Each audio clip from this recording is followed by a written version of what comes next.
expondo Provérbios. E hoje, Provérbios 12, de 8 até 28. Provérbios capítulo 8, até o verso 28.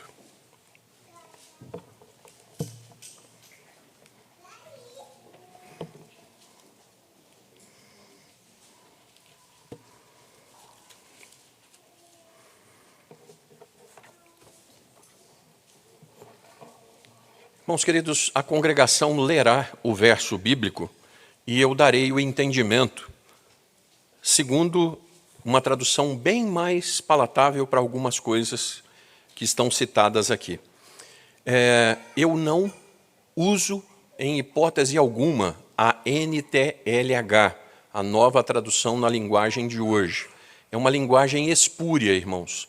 É assim, bem claro, não presta. Então, quando vocês quiserem uma linguagem mais acessível, a NVI, Nova Versão Internacional, é uma tradução fiel. Então, nós vamos à leitura, a congregação lerá o verso 8 e eu darei a explicação do verso. Por favor, verso 8. Segundo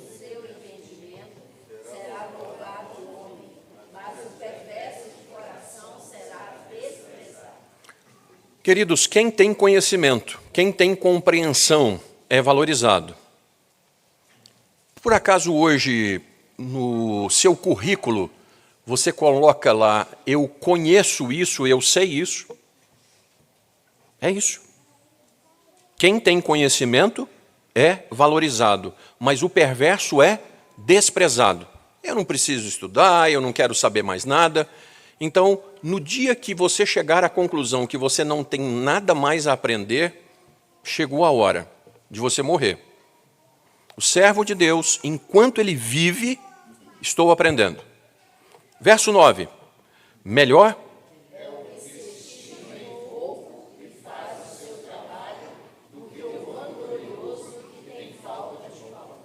Melhor, irmãos, é ser comum e trabalhar para viver. Que se dizer rico, mas não ter o que fazer, nem para comer o pão. Melhor do que? Esse é um dos vários provérbios que traçam, então, uma comparação nítida, usando o melhor do que. Melhor do que não ser ninguém, do que fingir ser alguém. A pessoa obscura, de baixo escalão, que pode pelo menos se dar ao luxo de contratar um empregado por causa de seu ganho honesto, é melhor do que aquela que se vangloria da sua proeminência, mas na verdade é pobre. Será que existem pessoas hoje que você conheça que estão vivendo de fachada? Pessoas que devem o que ir, né? É isso aqui. Verso 10, o justo atenta para a vida dos seus animais, mas o coração dos perversos é cruel. Irmãos queridos, embora a Bíblia não queira ser um livro para todas as respostas, não é, viu, irmãos? Não é. E se alguém fala assim, não, a Bíblia tem resposta para tudo. Não tem. Pergunte aos nossos estudantes de medicina como é que se opera um coração. Vou pegar a Bíblia para ter resposta. Vai lá pegar a Bíblia, então, para ter resposta. Vai pegar a Bíblia para poder construir uma ponte, um viaduto. Ela vai te dar as equações necessárias. Não, irmão, não é isso, não. Mas a Bíblia tem princípios para todas as coisas. Sim, ela tem. E antes do povo fazer a sociedade protetora dos bichinhos, dos pets, as Escrituras já dizem o seguinte, quem é servo de Deus, o crente, ele é bom até com seus animais. Você já viu cachorro de crente? Irmãos, aqui na Pampulha, né, eu fui visitar um casal e aqueles bichos grandes, aqueles, né, Rottweiler, a cabeça do Rottweiler parecia um touro. Aí o dono da casa, não, pastor, vem atrás de mim assim. Aí eu abaixei e fiz assim, vem cá, vem cá, vem cá. Aí os dois Rottweiler vieram e pegaram em mim assim. Aí a fêmea chegou a deitar de barriga para cima. Aí o dono falou assim, nossa, que vergonha. Cachorro de crente, irmãos, costuma ser bobo assim, porque até o bicho fica bom. É isso mesmo, irmãos. Agora, os cruéis, irmãos, os cruéis não tratam bem nem os seus animais. Isso costuma ser uma linha, viu, irmãos? Isso costuma ser uma linha. Ah, eu faço isso aqui, mas não faço aquilo. Não. Quando o sujeito faz aqui, ele faz ali e depois dali também. Verso 11. O que lavra...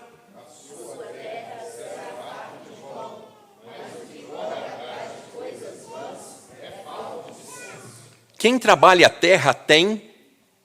Quem trabalha tem. O que fica voando ou mexendo com aquilo que não dá nada... Século 21. Vocês conhecem jovens que estão fazendo mestrado e doutorado, mas não trabalham? Você conhece o cara que casou e que continua com um videogame dentro de casa, jogando aquela porcaria até de madrugada, e a esposa se acha uma viúva de marido vivo, porque o cara é bom de videogame? Vocês conhecem gente assim? Olha, o que lavra a terra, o que trabalha... Até as coisas, né, ele tem. Mas o outro que corre atrás de coisas vãs, fantasias, irmãos, a energia gasta em busca e fantasias são inúteis quanto à preguiça. Você ouviu falar de hobby? Nada contra hobby, sabe, irmãos? Eu tenho hobby, gosto de cozinhar, ninguém morreu até hoje, Deus é misericordioso mesmo. Gosto muito, é hobby. Mas uma vez que o sujeito deixa a centralidade e se dedica a hobby. Nós vimos um submarino aí, né, esses dias. Quero correr risco. Meu hobby é correr risco. Um dos eu sinto prazer, adrenalina. Geração adrenalina. Tudo bem. Verso 12, irmãos. O perverso quer viver...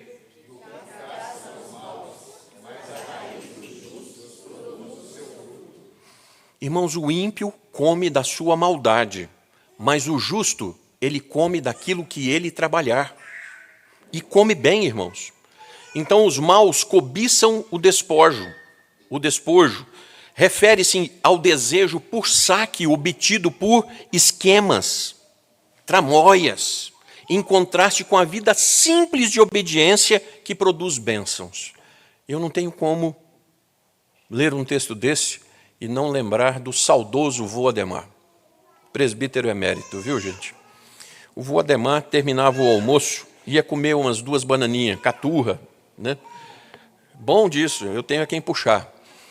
E o vô agradecia a Deus pelo doce da banana.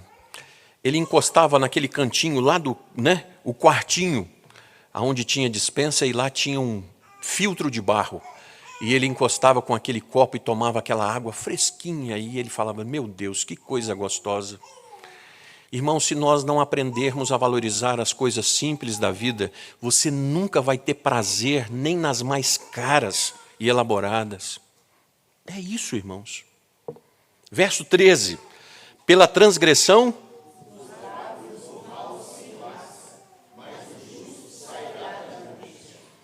Quem fala demais... acaba se enrolando. Mas o justo sai das dificuldades. Falar menos. Verso 14. Cada um...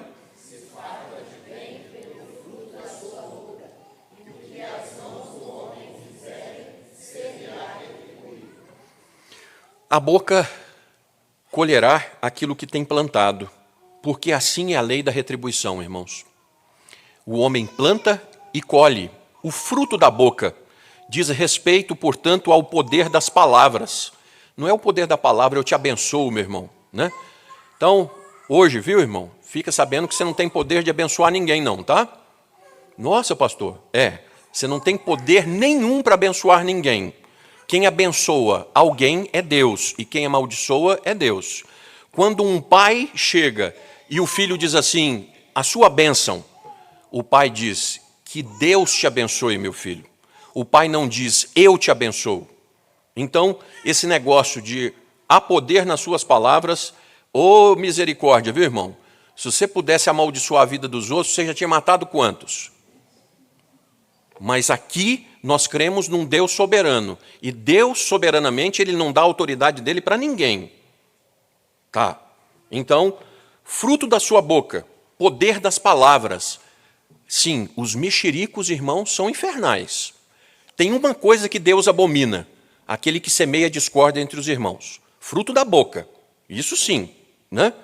Então, as palavras sábias, irmãos, do outro lado, incentivadoras, são como o perfume de Cristo. Alguém que você chega perto dessa pessoa, nossa, você está bonito, nossa, que bom, olha como é que você está. É alguém que com os olhos bons destila coisas boas. É uma recompensa como um fruto bom de um trabalho. Verso 15. O caminho do insensato...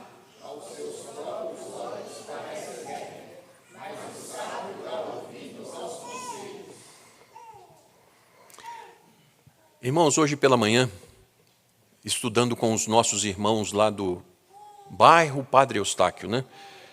Nós estamos pretendendo melhorar um pouquinho o nome da congregação, do bairro Padre Eustáquio, porque a igreja presbiteriana do Padre Eustáquio, com um pastor que se veste assim, não está ficando muito bom. Mas então nós estávamos estudando com aqueles irmãos sobre livre-arbítrio. O homem tem bastante livre-arbítrio, sabe, irmãos? Tem. Tá. O primeiro homem que tinha livre-arbítrio era Adão, e depois de todos eles, ninguém mais tem livre-arbítrio. Nós temos livre agência para fazer algumas coisas que Deus diz assim, você vai até aqui, mas a partir dali você não passa. Livre-arbítrio espiritual, ninguém tem. Estando vós mortos em delitos e pecados, Ele vos deu vida.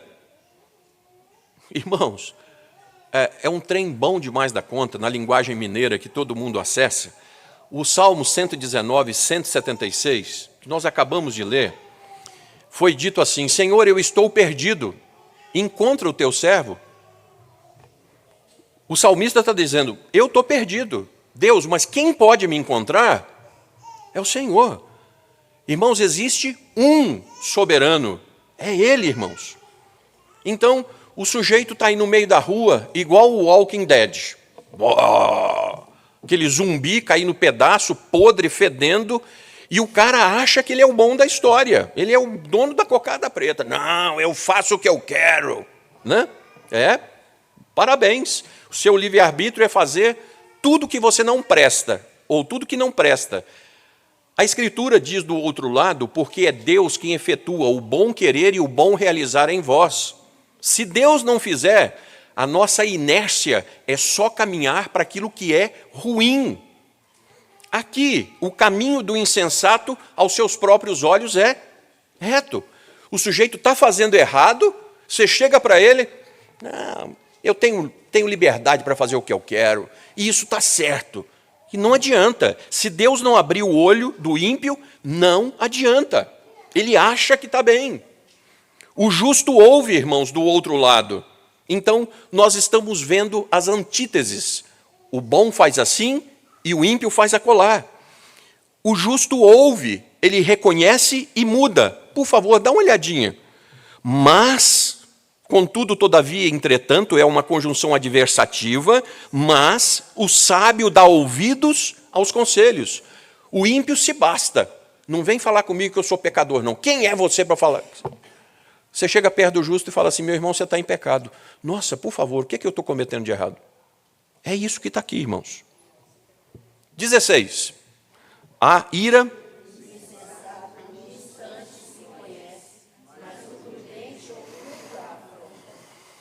O tolo é reconhecido, irmãos, no momento da ira.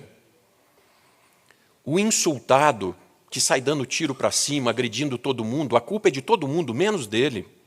Então, esse indivíduo é conhecido pelas suas atitudes. Está aqui, irmãos. Mas o sábio, na hora da coisa pegando, ele se cala, ele digere, ele ignora o insulto, ele tem autocontrole, aquilo que a Escritura chama de fruto do... é isso aqui, O prudente, então, ignora um insulto, ele trabalha bem com essas coisas. Verso 17. O que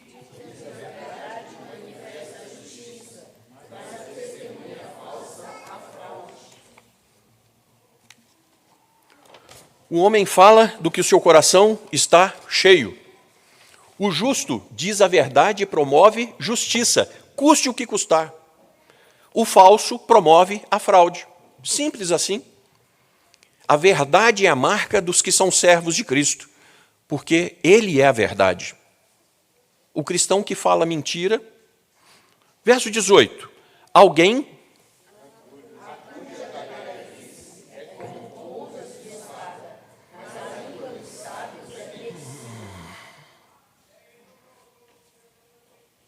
Quando é que nós vamos ouvir o que Deus tem dito? O falar demais, irmãos, o ímpio fala demais e fere. As Escrituras estão alertando sempre. Quando você falar demais, vai ser isso. Você vai ter falado demais. Você vai ferir as pessoas. Marido e mulher, né, não tem esse problema de ferir um com o outro com palavras? Não tem. Irmãos, que bom. Muito bom, irmãos. Muito bom. Os crentes, irmãos, abrem a boca para promover o bem. A língua dos sábios cura. Ela é medicina. Está lá alguém triste, abatido, a pessoa chega com a palavra de Deus, com a palavra de incentivo, né, uma palavra de reconciliação, e sai melhor. O contraste aqui, irmãos, é entre palavras irrefletidas e que devem ser cortadas. As palavras pensadas para trazer saúde. Engole. Conta até 10, até 50, até 100. Não fale no momento de ira. Você vai falar demais, vai machucar os outros. E aqui, hein? Deve ser só lá em casa. Quando você começa a desenterrar defunto, a mulher diz assim, tal dia, quando era quarto crescente da lua, tinha uma nuvem lá, o galo cantou assim, tinha uma colher na mesa, um copo na pia. Ela lembra de tudo que você falou. Deve ser só lá em casa. Não fale para machucar, porque depois o outro vai lembrar isso aqui, hein? Bom, hein? Então, irmãos, palavras, né? Verso 19. O lábio veraz permanece.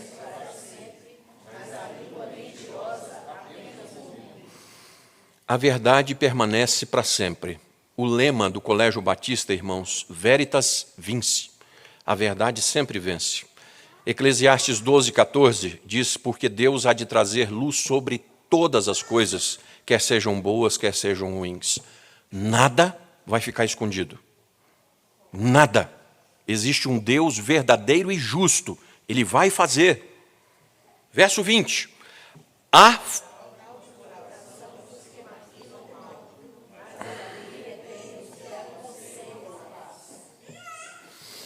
Irmãos, esse livro é terrível. Ele vai batendo na gente, né? O livro. A maldade, irmãos, está explícita no seu coração. Pela maquinação, pela trama. De vez em quando, eu, irmãos, me encontro maquinando. Nossa, o sujeito falou isso comigo, eu vou pegar ele, vou falar isso, isso e isso. Na hora que ele abrir a boca e falar isso, eu falo esse outro, eu acabo com ele. Mas ainda bem que é só eu, você não tem esse problema. Não é verdade? Então, irmãos, o que a Escritura está dizendo é o seguinte, reconheça o seu coração horrível, demasiadamente corrupto. Quem o conhecerá? Pois bem, há fraude no coração de quem maquina o mal. Se você estiver caminhando por isso, melhore, meu irmão. Então, os que aconselham paz, têm paz no coração e alegria e paz.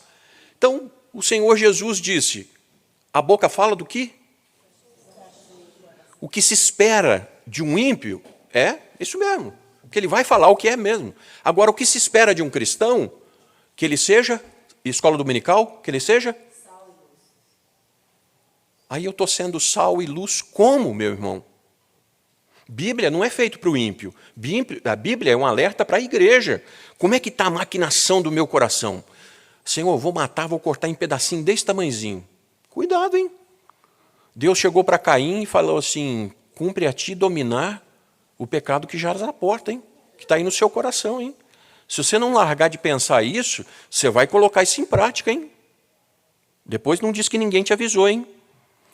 O justo do outro lado, eles lideram pela paz e têm alegria e passam alegria. Verso 21. Nenhum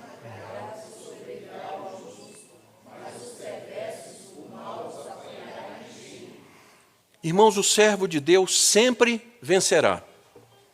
Isso me deu uma alegria.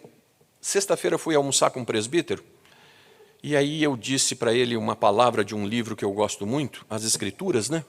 Aí ele disse assim, e reverendo, no final desse livro, todos os crentes vencem. Gente, que delícia!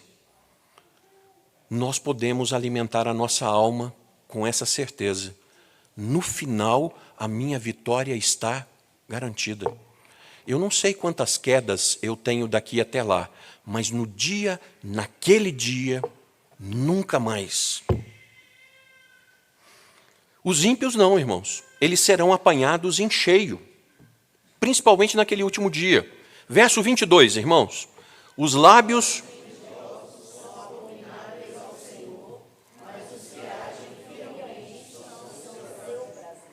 Por favor, você pode voltar comigo, Provérbios 6, de 16 a 19? Provérbios 6, de 16 a 19. Nós vamos esclarecer isso aqui melhor um pouquinho.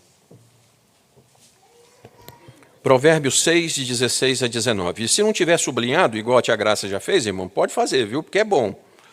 Vamos ler juntos, pausados, sem correr. 6 coisas o Senhor aborrece, e a 7ª a sua alma abomina: olhos altivos, língua mentirosa, mãos que derramam sangue inocente, coração que trama projetos iníquos, pés que se apressam a correr para o mal, e o que é a 7ª coisa que Deus abomina, irmãos? O que semeia contenda entre os irmãos. Provérbios 12, 22. Os lábios mentirosos são abomináveis ao Senhor. Meu irmão, você é um crente, meu irmão. Jogar pessoas uma contra a outra, jogar pessoas contra a liderança da igreja, você acha que você vai sair impune de uma situação dessa? Existem 6 coisas que Deus detesta, mas existe uma que Deus abomina. É quem fica jogando um contra o outro. Soninha não está aqui. Uma caneladinha assim com todo o amor, tá, irmãos? Marido e mulher. Marido tem que ensinar filho a respeitar a mãe. Não é virar e falar assim, você está vendo? Sua mãe é burra, meu filho. Sua mãe é assim, meu filho. E tem muitos casais que vivem assim, um desdenhando do outro com os filhos. E depois vocês vão querer que filho respeite um ao outro. Bom, não alardeia então, irmãos. O contrário do idiota, que faz com que os outros ouçam a sua loucura, o sábio é um modelo de restrição e humildade, falando o que sabe no momento apropriado. Está alguém entre vós precisando de sabedoria? Rogue a Deus, porque Deus dá deliberadamente ou liberalmente. Tiago, irmãos, Senhor, eu preciso de sabedoria no falar. Me ajuda, meu Deus. Nós somos teu povo. Nós somos conhecidos por aquilo que fazemos. O Cristo que está dentro de nós tem que aflorar. Puxa vida, né? Doutora Larissa é uma pessoa conscienciosa. Olha como aquela mulher fala. Reverendo Samuel é um homem cheio do Espírito. Não é que ele fica dando pirueta na frente de público, não, irmãos. É porque esse homem tem sabedoria para falar. 24, irmãos. A mão...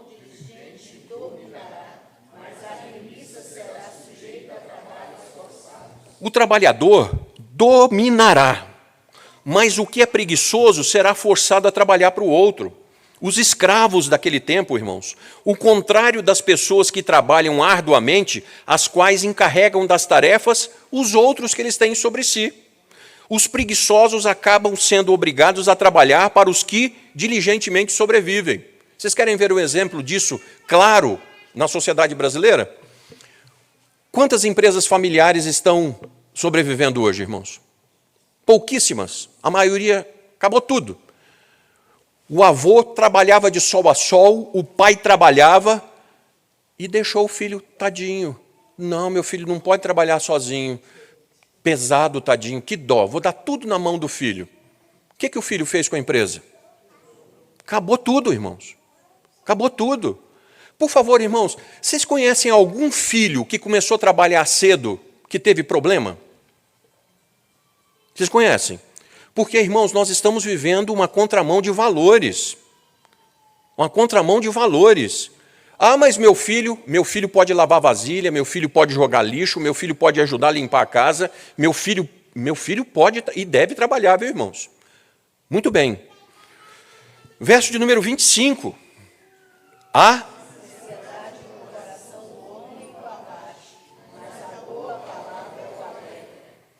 ai. Falar o que mais sobre ansiedade, né, irmãos? Palavras boas incentivam, alegram. Vou falar mais, não. Vou falar mais nada, não. Verso 26, irmãos. O justo...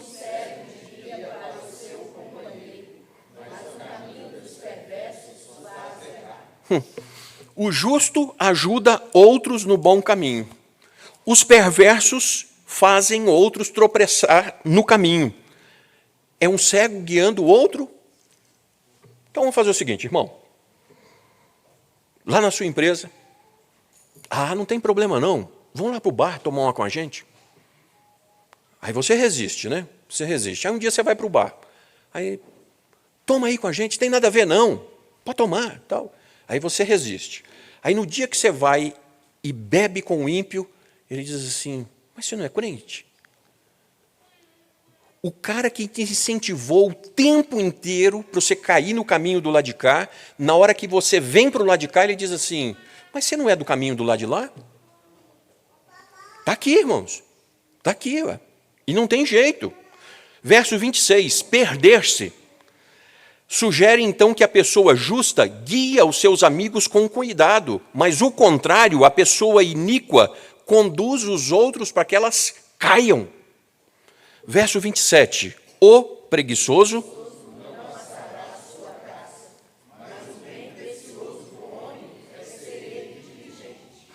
Você sabe por que o preguiçoso não assará a sua caça? Porque o preguiçoso fica lá sentado, assoviando. Passarinho, vem cá, cai no meu colo que eu te pego. Você sabe quando é que ele vai fazer isso? Nunca. Então o preguiçoso nunca vai assar a caça. Senhor, manda aqui para mim que eu estou sentado esperando. Rapaz, você não levanta não e não vai trabalhar não para você ver. Bom, a coisa mais preciosa num homem, mulheres, meninas, moças dessa igreja, a coisa mais preciosa num homem é que ele seja trabalhador, irmãos. Porque o homem tem que ser provedor da sua casa. Ele não precisa ser um suprassumo intelectual, mas se ele for um homem trabalhador, a mulher fica em paz, que ela vai ter um mínimo, mas ela vai ter garantia de paz, de honradez. Está aqui, irmãos. Verso de número 28. Na vereda...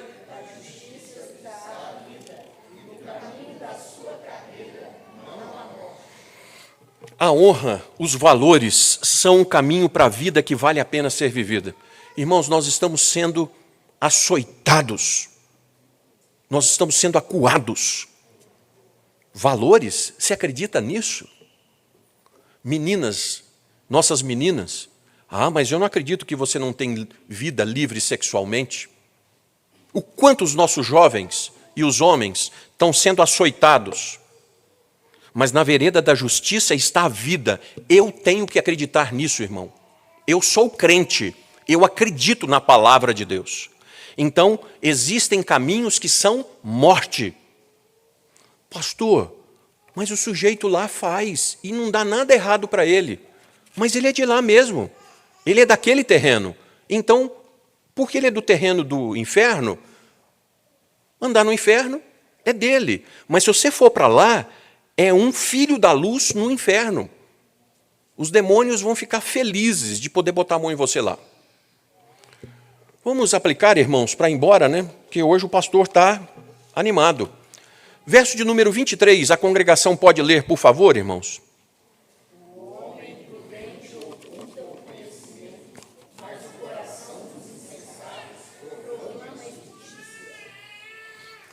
Existe um provérbio que diz assim: nunca conte tudo o que sabes, nunca revele tudo o que tens. Vocês já ouviram isso aqui? Mas não é sobre isso que eu quero falar, não. Você conhece pessoas que têm diplomas espalhados pela parede? Você olha assim e fala assim: nossa, a quantidade de diploma que aquele sujeito tem. Nós estamos vivendo um tempo de idolatria de conhecimento. As pessoas acham que podem intimidar os outros por causa dos diplomas que eles têm. Quantas pessoas? Crentes. Crentes. Sem curso superior, irmãos. Sem curso superior. Eu já tive vários engenheiros, vários trabalhando para mim. Quando eu não tinha um outro curso superior, a não ser de engenharia. E aí o seguinte, meu irmão. Salmo 127, 1 e 2. Se o Senhor não edificar a casa, se o Senhor não guardar a cidade, inútil vos será cedo deitar tarde, comer o pão que penosamente granjeastes. Aos seus amados ele os dá enquanto... O que você tem de melhor, meu irmão, é o conhecimento de Deus. Então, por favor, viu? Nessa igreja nós vamos sempre buscar o equilíbrio, viu, irmãos? E o equilíbrio é o seguinte: formação é bom? Claro. Que coisa horrível é quando as pessoas de fora acham que crentes são todos aqueles ignorantes, que não têm estudo. Coisa difícil, irmãos, é quando eu chego para palestrar na PUC e o padre olha para mim, depois da mensagem, olha e fala assim: oh, mas você estudou, né? Porque todo pastor que está sendo visto aí, o sujeito é pego num laço e é um cego ensinando outro cego. Então, uma coisa é uma coisa, não se vanglorie do seu diploma, porque a sua melhor coisa é o seu Deus, mas estude para honrar o seu Deus nos mais altos lugares, porque a sua missão como crente é glorificar ao Senhor em todas as coisas. Estude, se forme, estude também com afinco as Escrituras, e no final de tudo, quem coloca o pão de cada dia lá em casa é o meu Deus, quem me guarda e guarda a minha casa é o meu Deus. Verso de número 25, irmãos, vamos ler?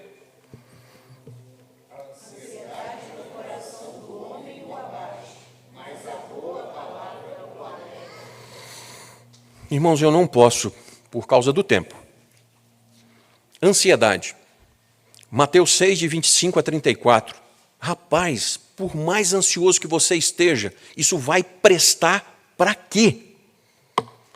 Aí as Escrituras dizem assim: sejam conhecidas diante de Deus com orações, súplicas e ações de graças todas as vossas ansiedades, e a paz de Deus, que excede todo o entendimento, encherá o vosso coração em Cristo Jesus. Você quer um remédio para a ansiedade? Ore. Olha essa palavra de João Calvino. Esse homem era crente.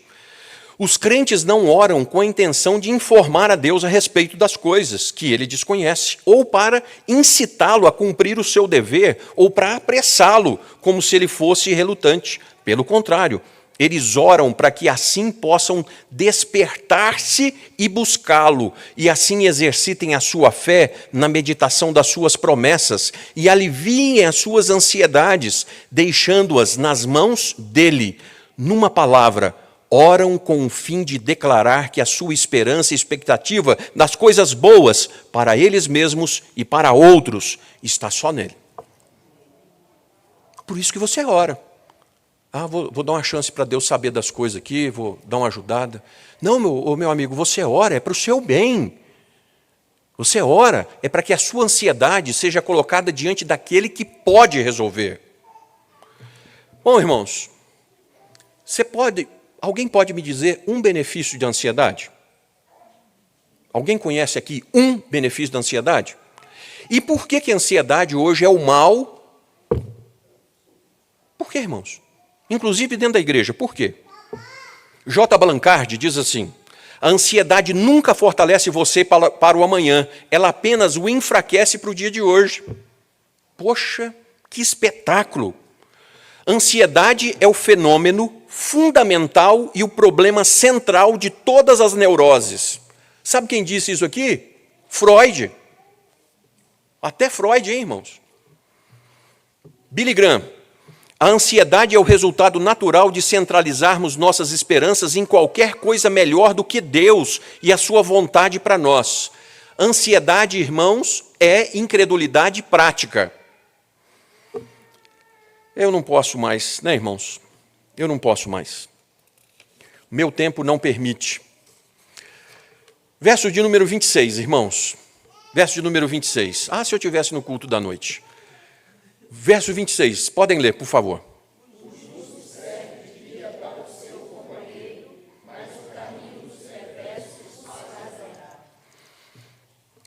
Irmãos, eu falei domingo passado e vou falar de novo. Justo não chega no céu sozinho. Ué, pastor, mas cada um responderá diante de Deus individualmente. Perfeito. Mas se você chegar lá sem arrastar o seu amigo de escola, o seu vizinho, o seu parente, o seu filho, o seu marido, a sua esposa, o seu pai, a sua mãe, você vai responder pelo sangue que está nas suas mãos. O justo, ele é justiça para outros encontrarem o caminho que é Cristo Jesus. Quem não aponta o caminho para ninguém, irmãos, será que é crente mesmo negligente ou é crente mesmo? Então, irmãos, nós não pregamos experiências. Experiências não salvam. Ezequiel no vale de ossos secos. Senhor, o que eu faço com esse monte de caveira aqui? Prega para elas. Senhor, mas são ossos secos. Ô meu profeta, prega. E o profeta começa a pregar a palavra, irmãos. E começa a nascer tendões, músculos naquelas caveiras. Existe uma coisa que dá poder à igreja. É a pregação da palavra de Deus. Então, irmãos, às vezes o reverendo Ricardo arrepiava, né? Quando eu falava alguma coisa assim, como é que esse homem tem coragem de falar isso, né? Bom, irmãos, eu vou continuar falando, e o reverendo pegou o espírito da coisa. É porque eu não estou falando de mim mesmo, não, eu estou falando o que a Escritura diz. E haja o que houver, existe um Deus que cumpre a Escritura. Irmãos, tem que concluir, né? Tinha mais uns 40 minutos aqui. O homem do Salmo 1, ele faz o que para ser bem-sucedido, irmãos? Na palavra de Deus, de dia e de noite. A oração tira a ansiedade? Tira, né? A palavra de Deus é caminho certo e seguro? Você é um crente? Bateu o censo lá em casa. Eu sou crente. Vem aqui para o texto comigo. Perguntaram para um pássaro. Passarinho, qual é a asa que você prefere? Está doido? Eu preciso das duas. Perguntaram para um crente. O que você prefere? A leitura das Escrituras ou a oração? E o crente verdadeiro vai dizer assim, eu não posso viver sem nenhuma das duas. Vamos para casa, irmãos. Os justos fazem assim, porque a palavra de Deus diz assim, e eu sou um crente. A única palavra que tem autoridade na minha vida é a palavra de Deus, de ninguém mais. Vamos ficar de pé, queridos? Vamos orar? Reverendo Samuel, por favor.